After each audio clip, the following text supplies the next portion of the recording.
Cordial saludo para todos. Estamos muy felices de dar hoy inicio a nuestro curso para padres, cuidadores con niños con alergias alimentarias. Es un curso dedicado exclusivamente para ustedes, aquellas personas que día a día trabajan con el tema de la alergia.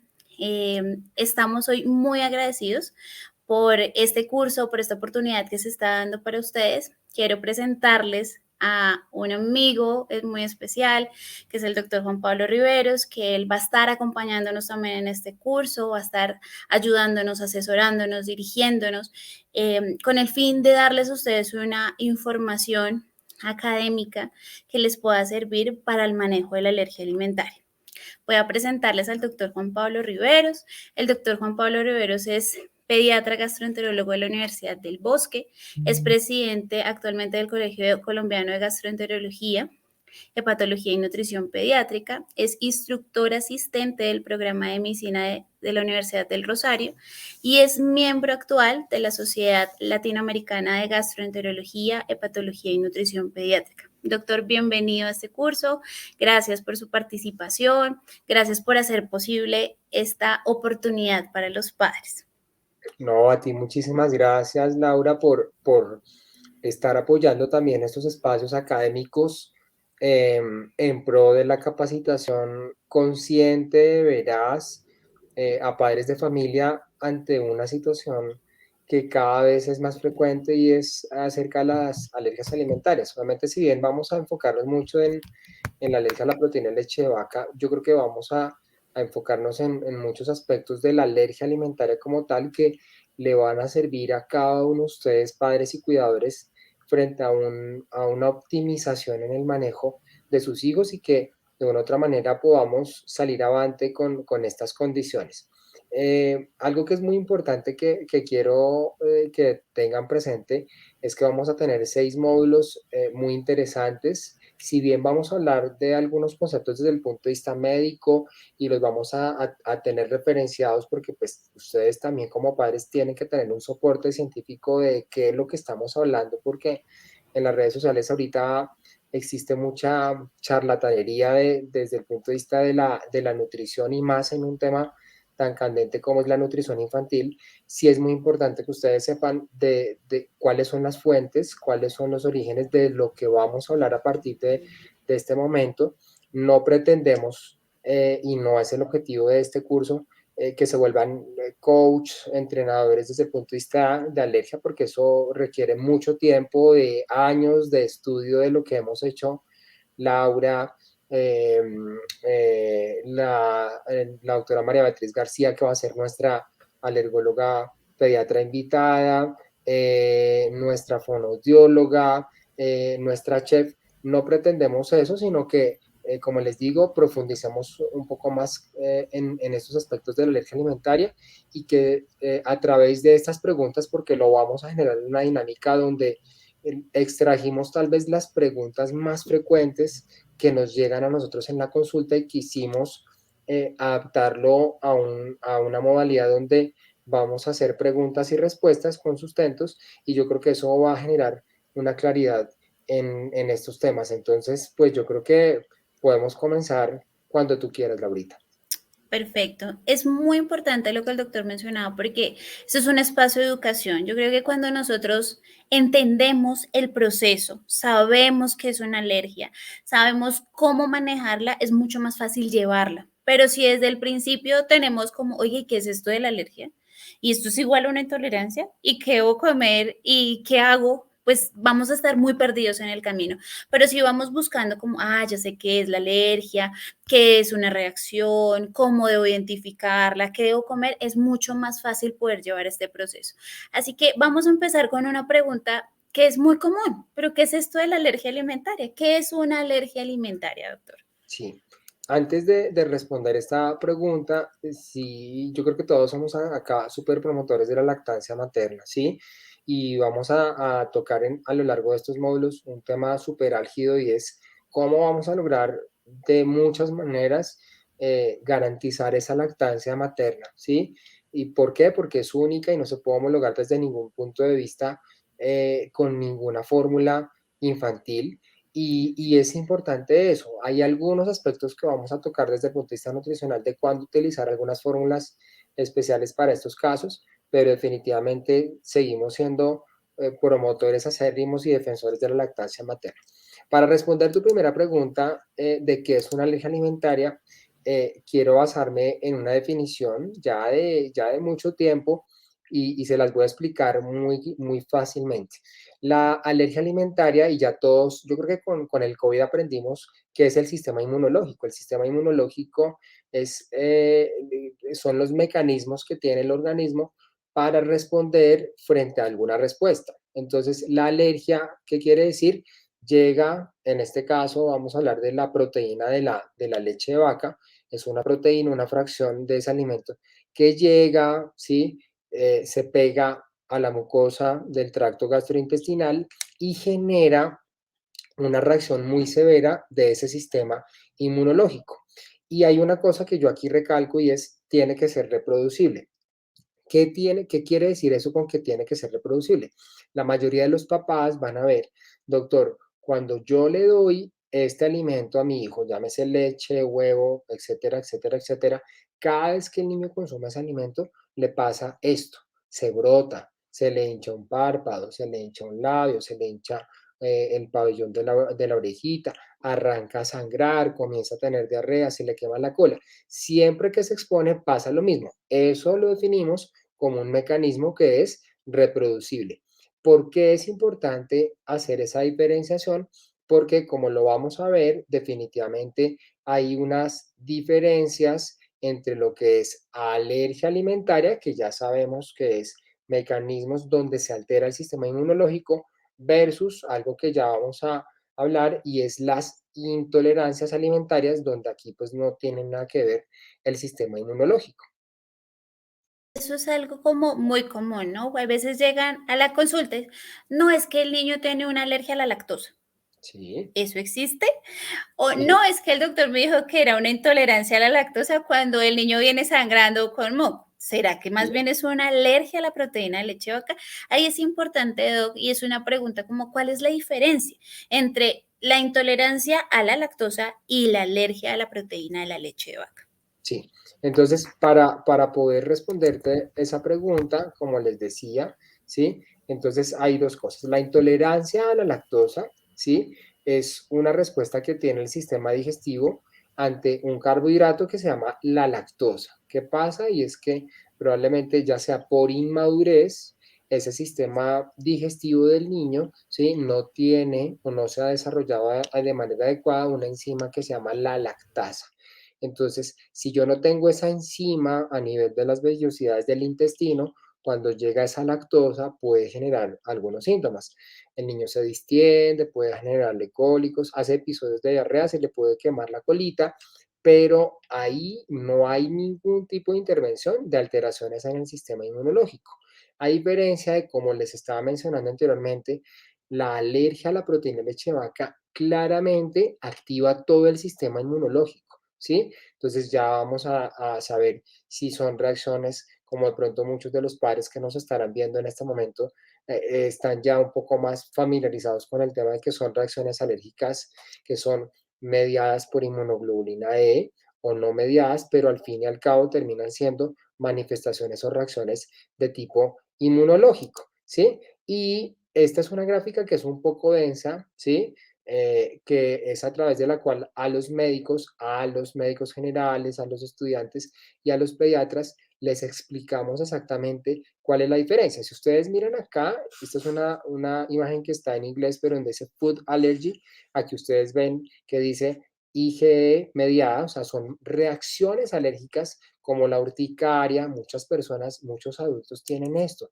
el angiodema, los broncoespasmos, el niño con rinitis o el adulto con rinitis, con asma, el niño que hace una reacción alérgica muy severa, a esas se llaman reacciones alérgicas mediadas por inmunoglobulina E. Las reacciones no mediadas por inmunoglobulina E, que son casi la gran mayoría de las manifestaciones que vamos a ver en el paciente, sobre todo en el niño lactante menor de un año, que es la típica. El niño que nos llega a la consulta porque está haciendo deposiciones líquidas, con moco y con sangre. Esas son reacciones en su gran mayoría no mediadas por inmunoglobulina E, y hay unos que pueden compartir algunas cosas. A diferencia, como ustedes se dan cuenta aquí, donde dice food intolerance, donde entonces uno dice, yo puedo ser intolerante a la cafeína, yo me tomo un café y eso me pasa a mí, yo me tomo un café y Dios mío, me da un dolor abdominal terrible. O cuando hay deficiencias en las enzimas, ya hablamos de la lactosa, específicamente cuando hay intolerancia a la lactosa por deficiencia de lactasa, pero yo puedo tener intolerancia también a la fructosa o a la sacarosa y puede generar episodios de diarrea. O hay pacientes, ahorita estamos hablando de manifestaciones asociadas al gluten, hay personas que no son ni alérgicas al gluten, ni tampoco se catalogan como pacientes que tienen enfermedad celíaca, que está asociada al gluten, sino que son intolerantes al gluten, pero no cumplen ninguna de esas condiciones. Entonces vean que hay muchas diferencias y quiero que veamos esto. Esto es como una imagen gráfica muy cómica de lo que regularmente pasa, y se los digo, no solo es en la consulta con los pacientes, sino también pasa en la vida real con los pediatras y con los médicos generales, que uno les va explicando y les dice, bueno, alergia a la proteína, entonces está el estudiante y dice a la proteína de la leche de vaca, y cuando uno les dice como profesor, bueno, ¿y cómo se dice todo junto y no falta el que dice intolerancia a lactosa, sabiendo que es una alergia a la proteína de leche de vaca, y pasa esta historia tan cómica, pero es lo que de veras Es nos la pasa verdad. en la vida real, o muchos, como tú estabas diciendo, dicen alérgicos a la lactosa o intolerantes a la proteína de leche de vaca, ¿no? Ya con esto yo creo que quedamos muy claros frente a los conceptos de cada uno, ¿no? Sí, así es. Y es importante que el papá, o sea, así pregunte 10 veces lo mismo, pero es importante que se vayan con el diagnóstico en la consulta, porque sí existen las intolerancias a la lactosa y el manejo es totalmente diferente al tratamiento que se le debe dar a la alergia a la proteína de leche de vaca. Muchas veces llega a la consulta y lo que te decían, no, es que es intolerante a la leche y el niño sangrando, con desnutrición. ¿Seguro, papá? No, si es que el doctor me dijo que era algo relacionado a la lactosa, no, es una alergia a la proteína de la leche de vaca. Y es totalmente diferente el diagnóstico, porque si damos de pronto con un pediatra y me dice, no, es que es un diagnóstico de intolerancia a la lactosa, pues tal vez dan una fórmula diferente y hacen un manejo diferente. Entonces sí es importante que desde el principio tengamos claro que es una alergia a la proteína de leche de vaca. Doc, ¿qué significa para un papá que le digan eso? O sea, ¿qué significa tener una alergia alimentaria? Esto va a durar toda la vida, eso se va a resolver, eso igual lo vamos a resolver en el tiempo, pero desde tu concepto, ¿tú qué puedes decirnos? ¿Qué significa tener una alergia alimentaria? Sí, yo creo que tiene muchos significados desde todo punto de vista, desde el punto de vista de la salud del niño, de la salud de esa madre que probablemente va a estar lactando, porque acá yo creo que no es solo el paciente, el niño, el que asiste a nuestra consulta, sino es una familia completa la que va a terminar siendo paciente durante un tiempo, ¿sí? Durante un tiempo, y siempre nosotros decimos, pueden ser meses, aproximadamente unos 6 meses, pero pueden ser incluso años en los cuales ese niño no se va a poder exponer de ninguna manera a ese alimento, llámese a la leche o cuando son alergias alimentarias múltiples a varios alimentos, porque puede tener efectos negativos en la salud. A veces de pronto los papás nos dicen, doctor, pero es que únicamente está sangrando. Y eso, ¿cuáles son las implicaciones? Claro que sí tiene varias implicaciones, porque esos niños pueden hacer una cosa que se llama la marcha atópica, que ya la vamos a mostrar. Esos niños pueden tener un deterioro en el estado de salud. ¿Desde qué punto de vista? Si están sangrando, esos niños se pueden anemizar en algún momento, podemos tener que suplirlo con hierro, pero hay casos tan severos donde terminan hospitalizados y tenemos que transfundirles sangre para compensar esa situación que se presenta. O son niños que terminan haciendo una reacción alérgica muy, muy severa. Tenemos casos donde terminan llegando a unidades de cuidado intensivo. Y para nosotros como pediatras, como gastroenterólogos pediatras y como equipo que ve pediatría, las alteraciones en el crecimiento son demasiado importantes. ¿Por qué ese niño no crece? Porque no está ganando peso, no está ganando talla. Y en adultos, en adolescentes, porque tenemos más niños que cada vez más están llegando a la adolescencia con alergias alimentarias, el desarrollo sexual, de los caracteres de desarrollo sexual, ese niño que de pronto quedó con talla baja, que no ha logrado desarrollarse, o el inicio de la menarca o de la menstruación en esas niñas se puede haber visto alterado porque ese niño nutricionalmente no fue bien manejado en etapas iniciales en cuanto a su alergia. Entonces vean que hay muchos factores que debemos tener presentes. Y vean aquí algo que es muy importante, Laura, y es la marcha alérgica, porque muchos dicen, bueno, pero ¿qué pasa? ¿Es solo únicamente la alergia alimentaria lo que se presenta, como se dan cuenta, en los primeros 6 meses o el año de vida? No, esos niños normalmente pueden comenzar con manifestaciones gastrointestinales, el niño que sangra, que hace episodios de diarrea, que se le quema la colita, que le vemos moco en las deposiciones, pero resulta que ese niño de manera simultánea o de manera posterior termina como que los síntomas digestivos y resulta que comienzan los síntomas respiratorios. Entonces, doctor, comenzó a salirle la costrica aquí en el cuero cabelludo o comienza a hacer lesiones detrás de las orejitas, en el cuello y además de eso resulta que comenzó a hacer síntomas respiratorios y comenzó a hacer entonces broncoobstructivos, rinitis. Entonces, eso es lo que nosotros denominamos la marcha alérgica y eso se puede de una u otra manera disminuir o prevenir cuando logramos hacer diagnósticos tempranos y hacer intervenciones desde el punto de vista nutricional en estos niños. Entonces vean que hay mucho en el cual trabajar en estos casos. Es fundamental para que esta marcha no avance tanto, porque lo que tú dices, hay veces empiezan solamente con moco y luego ya sangre, y luego entonces ya se le quema la colita, y luego ya se brota, y luego ya deja de crecer. Entonces es importante que en cualquier, ahorita vamos a ver el tema de la importancia de cómo estoy seguro del diagnóstico, porque eso es un tema clínico importante, es un tema de historia, es un tema de evaluar, de ir más allá de todo el tema de los factores de riesgo, pero sí es importante que a cualquier señal que ustedes vean, inmediatamente uno dice, tengo que consultar, no me puedo quedar callado, yo vi esto, yo le comparto de pronto esta información a una compañera, oiga, su bebé está con diarreas frecuentes, oiga, consulte, está con moco, está sangrando, eso no es normal, porque la anemia pues es un factor importante en este proceso, entonces sí es importante tener presente el tema de la marcha. Doc, ¿cómo uno está seguro? O bueno, como yo, como mamá, puedo decir, definitivamente estoy segura de que mi bebé tiene una alergia y no tiene otra cosa. Claro, mira que hay muchas cosas que tenemos que hacer para poder llegar a ese diagnóstico. Tal vez en la primera consulta puede ser de que no lleguemos a ese diagnóstico que quisiéramos tener, ¿sí? Sino que nosotros como médicos podemos decir, nosotros pensamos que ese niño puede tener una alergia alimentaria, pero ¿qué vamos a hacer? Vamos a hacer una prueba. Eso tal vez es muy importante y les quiero mostrar esta imagen para que se den cuenta qué es lo que nosotros hacemos normalmente en el caso de esos pacientes. Primero, evaluamos si hay una sospecha clínica.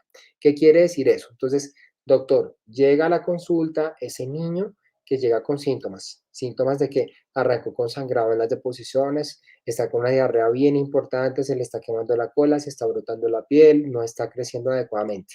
Entonces yo digo, yo creo que ese niño probablemente tiene una alergia alimentaria. ¿Por qué? Porque además resulta que nació de padres alérgicos, nació por cesárea, entonces uno dice, ahí hay muchos factores que pueden influir. Entonces, yo como médico, ¿qué termino haciendo? Para que ustedes sepan cómo es la dinámica de esto. Entonces, yo le digo a esa mamá, a esos padres, vamos a hacer una dieta de eliminación. Ah, yo pienso que son los lácteos. Entonces, vamos a restringir lácteos y derivados y todo ya ahorita más adelante en los otros módulos vamos a explicarles bien cómo es esa dinámica de restringir y qué vamos a restringir. Entonces acá restringimos lácteos y derivados. Primero evaluamos que no estemos cometiendo errores. ¿Por qué? Porque la mayoría por desconocimiento pueden estar consumiendo alimentos que pueden generar que los síntomas se perpetúen. Entonces, si yo evalúo que ya no estoy cometiendo errores, y los síntomas se controlaron, en un paciente asintomático, como dice la imagen, yo hago una prueba de provocación, una prueba de reto.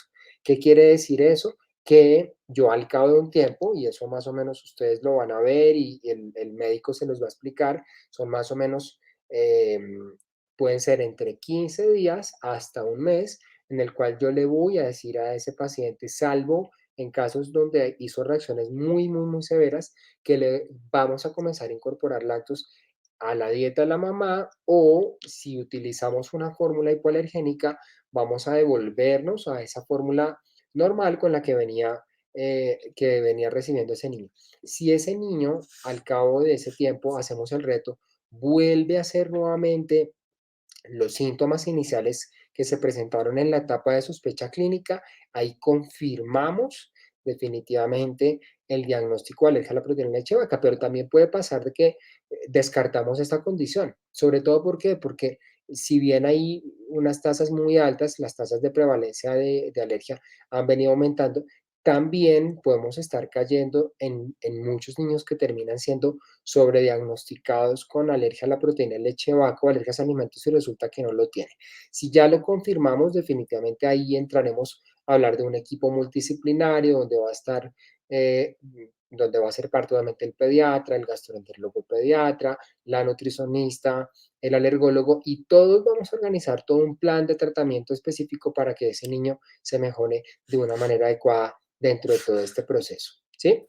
Que es importante también tener presente en estos casos, Laurita, ¿sí? Salvo que en casos donde las manifestaciones sean muy severas, siempre se debe realizar una prueba de provocación. No les teman, no le den miedo. Obviamente, esta provocación se tiene que hacer con acompañamiento de su médico, como les dije. Esa prueba esa restricción inicial se tiene que hacer durante unos 15 a 30 días. Debe ser bien explicada por su médico y va a decir, bueno, este es el paso a paso, vamos a hacerlo así, asá, asá.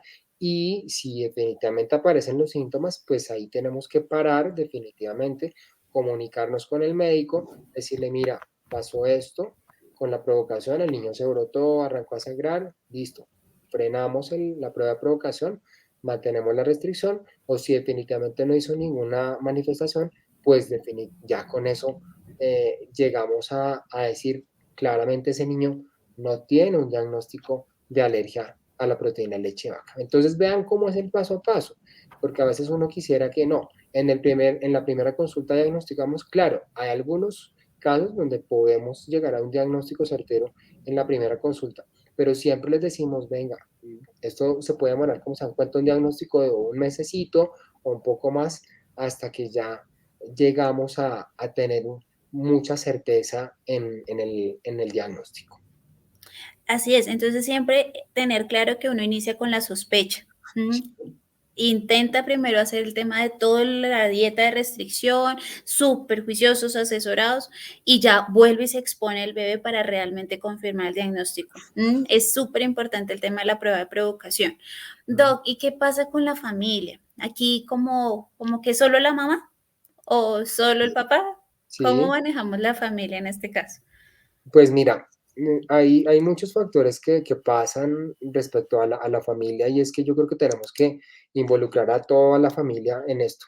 Esta es una página súper bonita, donde es una página de capacitación o de revista de alergias o NIN para familias que viven con alergias, que los invito para que la revisen, donde de una manera muy clara, muy, muy sencilla, se les concientiza a los padres, sobre todo porque muchos papás a veces son incrédulos con el diagnóstico de que llegan, no, a veces de pronto no van a la consulta, no tienen el tiempo suficiente y va la mamá únicamente y la mamá llega diciendo a la casa que tiene que restringir esto, esto, esto, o resulta que los abuelos tampoco creen acerca de esta situación y resulta que ellos dicen, no, yo no le creo absolutamente nada a lo que le está diciendo el médico, esos son puros inventos, eso es una cosa que él está de pronto se está aprovechando para decir o para buscar alguna ganancia secundaria y resulta que no.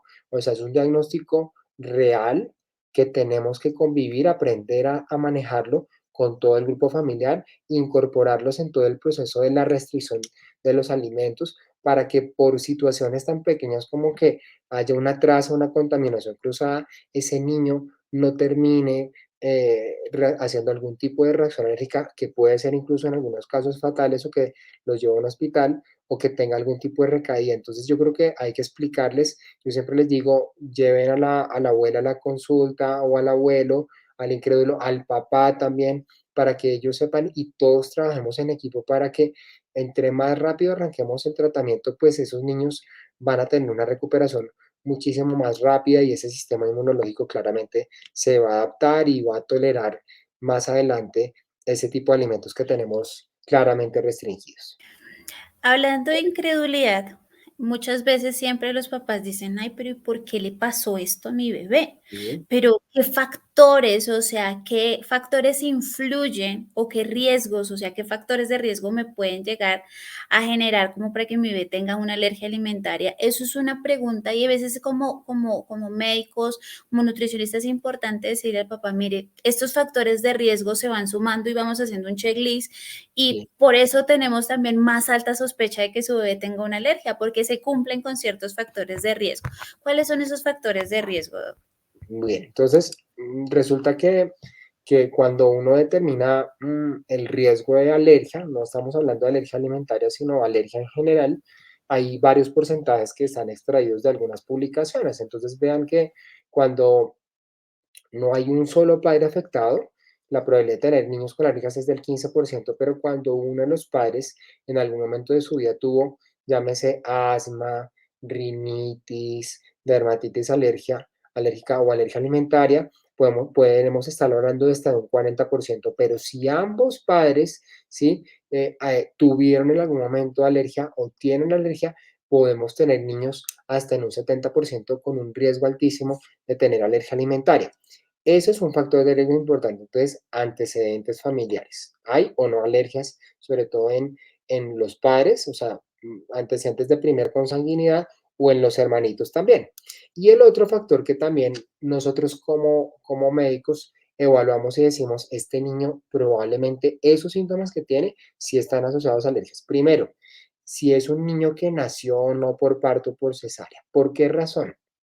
Resulta que la vagina, cuando los niños nacen por la vagina tiene probióticos. Entonces, cuando pasan por el canal de la vagina, esos niños pasan y se impregnan de probióticos y es un mecanismo de defensa, de protección de probióticos para disminuir el riesgo, como estos son alteraciones inmunológicas, de tener manifestaciones. Pero cuando es una cesárea, pues definitivamente el riesgo aumenta porque definitivamente ahí no va a haber ningún tipo de probióticos. Sobre todo en cesáreas que no tienen una indicación clara. Muchos, yo sé y yo comprendo muchos miedos que pueden tener los padres, pero muchas de las cesáreas son inducidas o recomendadas por parte de los padres. Doctor, yo quiero hacerme cesárea y resulta que los efectos después se pueden ver a largo plazo. Resulta que, pues, si obviamente hay una indicación clara, el niño está sentado o no bajó adecuadamente o pasó alguna cosa, pues hay que indicarle.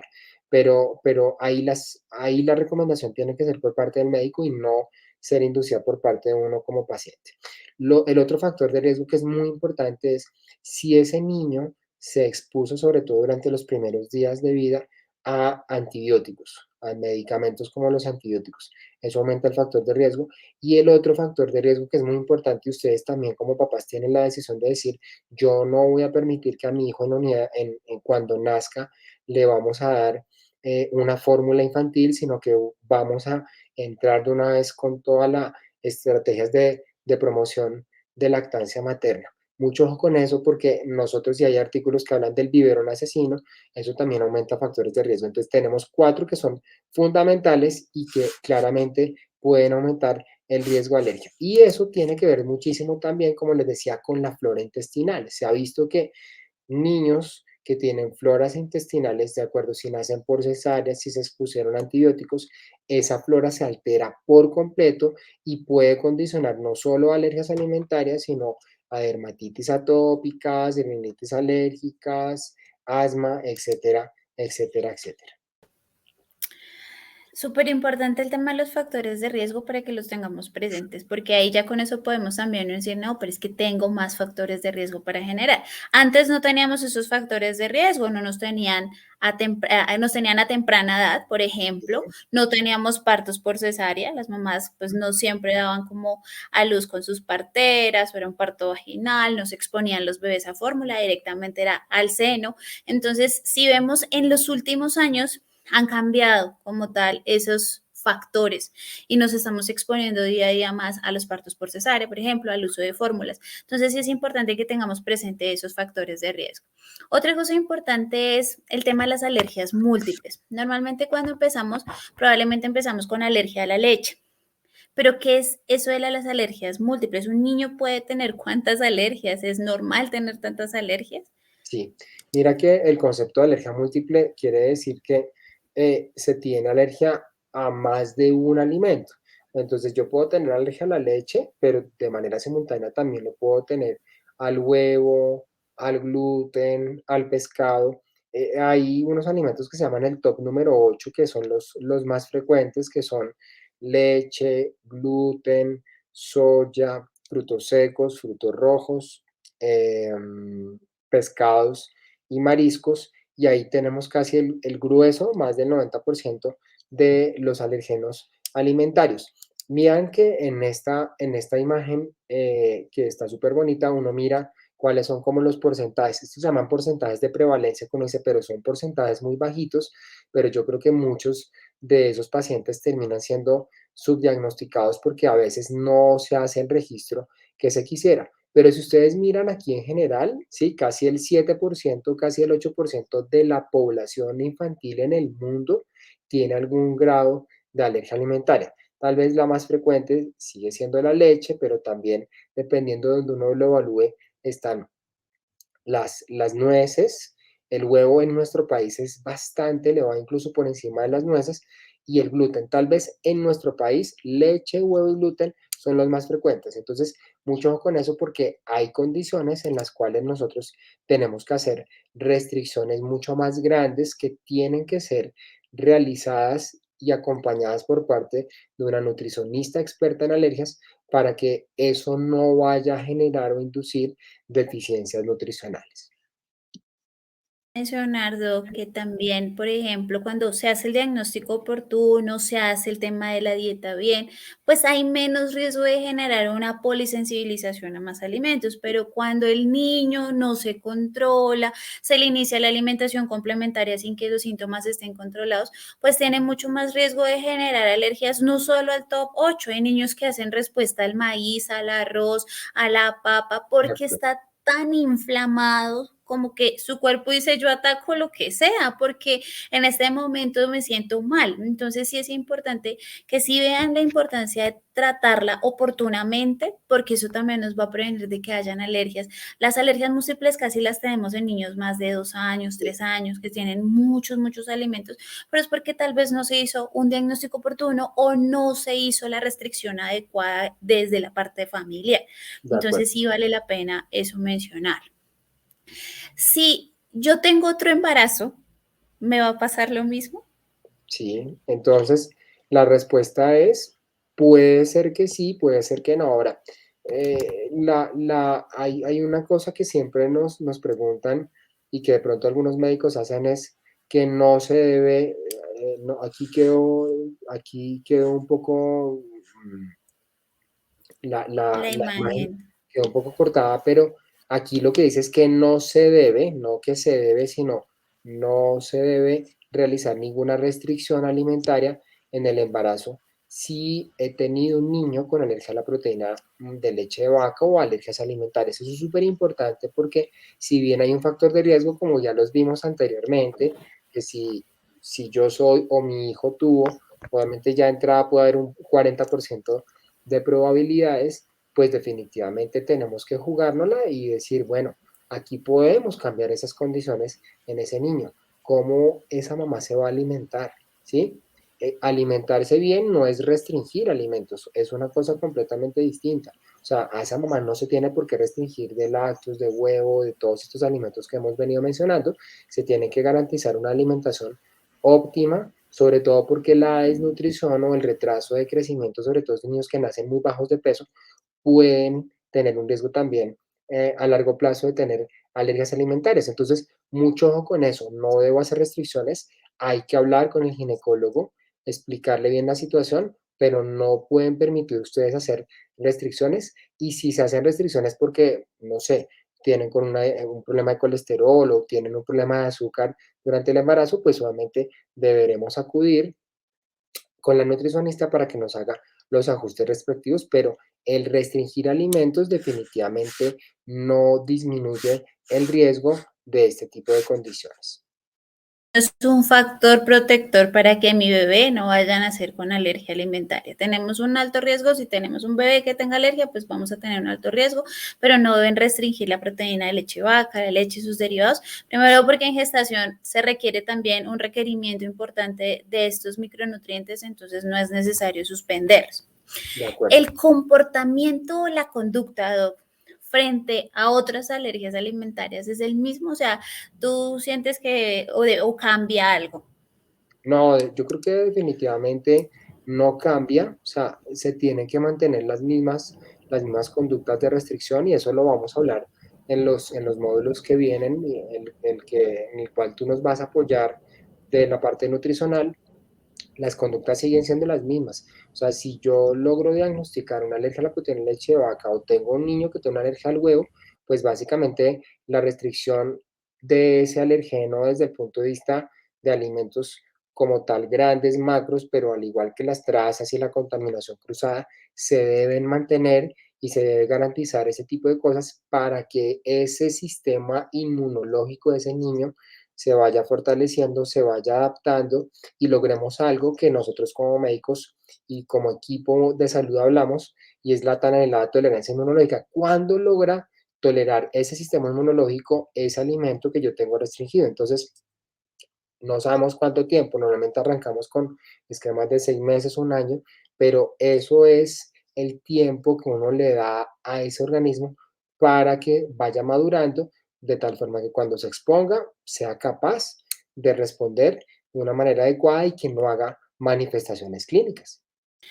Es importante es el tema de la tolerancia. Entonces, Sí, acordémonos que no es, o sea, cuando tenemos el diagnóstico, mínimo 6 meses, importante garantizar el tema de la tolerancia. Hay niños que pueden llegar a más tiempo y ahí es donde viene esta siguiente pregunta. ¿Hasta cuándo será alérgico? Que eso es sí. algo que nos preguntan todos los padres. Sí, mira que, bueno, les voy a mostrar unas imágenes. Yo sé que son de algunos artículos científicos, pero sobre todo para que nos apoyemos con datos claros de lo que ha salido en las publicaciones. Entonces, hay unas publicaciones ya de hace varios años que dicen, eso va a depender mucho de si es un niño que tiene una alergia, que se llaman alergias, ya les mencioné, si son mediadas por inmunoglobulina E o no mediadas. Si son niños que tienen reacciones alérgicas no mediadas por inmunoglobulina E, que son pues el grueso de los niños de los lactantes menores de un año cuyas manifestaciones fueron de diarrea con sangrado, la probabilidad de que esos niños salgan más rápido de la alergia es mejor o más rápido versus el niño que tiene reacciones no mediadas por inmunoglobulina a los que les hice las pruebas o que hace manifestaciones un poco más severas. Hay otras publicaciones como estas que nos dicen, bueno, qué tanta correlación, sobre todo si es un niño que tiene no solo alergia a la proteína de leche de vaca, sino tiene otro tipo de manifestaciones, llámese asma, rinitis o dermatitis, y vean que a largo plazo la probabilidad de que esas manifestaciones se sigan manteniendo a lo largo del tiempo a mayor asociación con otros síntomas, pues la probabilidad que ese niño mejore rápidamente es mucho más bajo. Y definitivamente, esta es espérate que algo le pasó acá. Quería mostrarles una imagen, no sé qué, por qué no me sale, pero bueno, hay factores, hay porcentajes para poder predecir.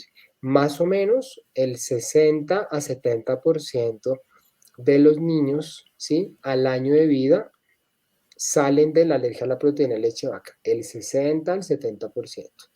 A los 2 años, más o menos estamos hablando de un 75-80%, pero casi a los 5 años, ¿sí? Casi un 95-100% pueden haber resuelto de la alergia. Entonces, mucho ojo con eso, porque eso quiere decir, en términos fáciles, es que de 10 niños que arrancan con alergia antes del año, 6 o 7 salen en ese momento, pero hay otros que van a continuar con este proceso a lo largo de unos años, entonces hay que prepararse también física y mentalmente si eso puede pasar.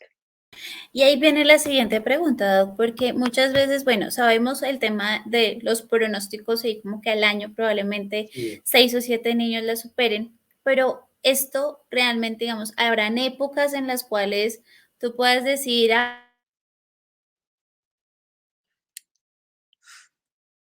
se curó y luego vuelve y siente síntomas, por ejemplo. sí, sí.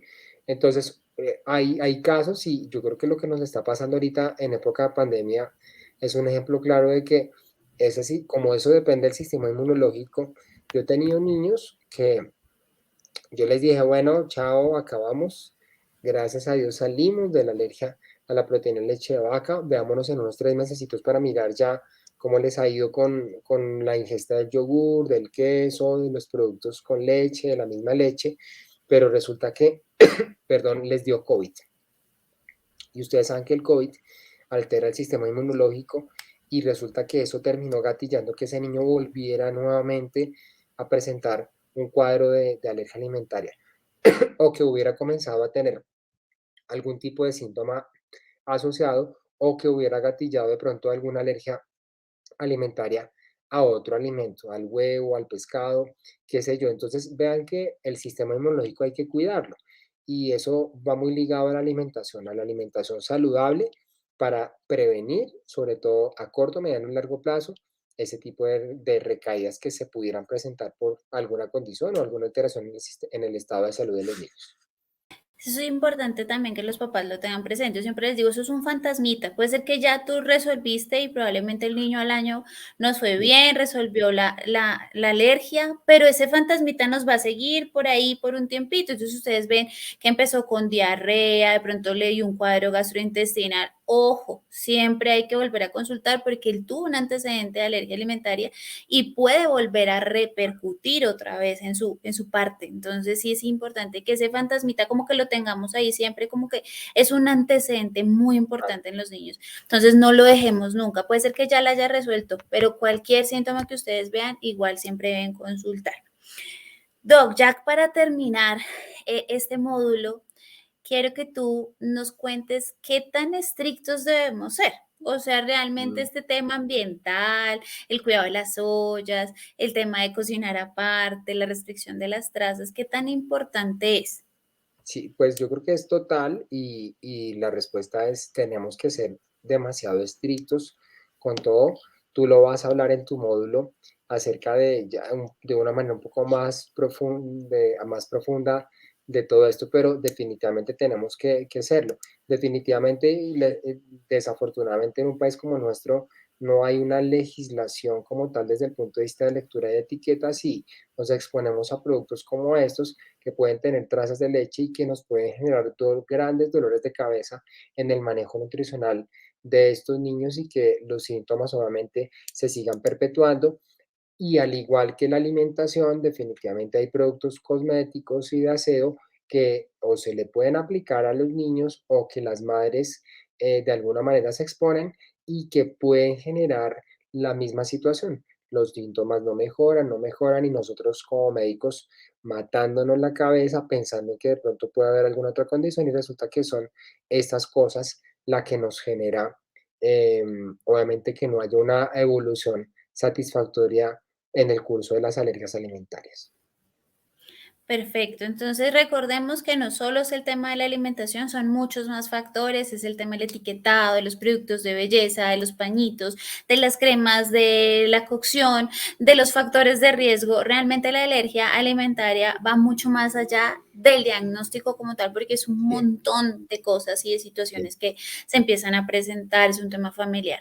Así que este módulo es muy importante porque nos da la apertura para poder entender un poco el tema de la alergia, de ya salirnos de alergia a la lactosa o sí, de alergias a otros alimentos X, sino que es una alergia a la proteína de la leche de vaca, en este caso que estamos hablando, pero también puede ser una alergia al huevo, al gluten, etcétera, porque también vemos que hay alergias múltiples. Doctor, muchas gracias por su información, fue muy clara. Vamos a estar resolviendo preguntas, vamos a tener una sesión donde vamos a resolver preguntas que de pronto surjan, vamos a hacer como un envío vivo con los papás para que puedan darnos sus preguntas, porque pues estas son como las preguntas que nosotros más tenemos en la consulta, pero pueden salir otras en el transcurso de este curso para padres, así que estamos pendientes de los siguientes módulos que siguen con Fono, vamos a dar una charla muy bonita con la chef, entonces vamos a tener como otras aperturas en cuanto al tema de estos temas tan importantes. Sí, Muchas sí. gracias, doctor, por su No, participación. a ti muchas gracias por acompañarme en este primer módulo de inauguración. Vamos a tener el módulo, el número 2, que nos va a acompañar una alergóloga pediatra, donde nos va a dar sus puntos de vista y vamos a hablar de pruebas de alergia. Bueno, vamos a ir desarrollando, como se dan cuenta, con preguntas, una temática tan amplia como esa de las alergias alimentarias. Entonces, espero que no se pierdan todos los 6 módulos que les tenemos preparados, revísenlos para que ya cuando tengamos como esa última conferencia final de responder preguntas, ya ustedes tengan muy claro en su cabeza exactamente cómo es el manejo de estos chiquitines. Muchas gracias a ti y Así es. bueno, muchas gracias. Muchas gracias.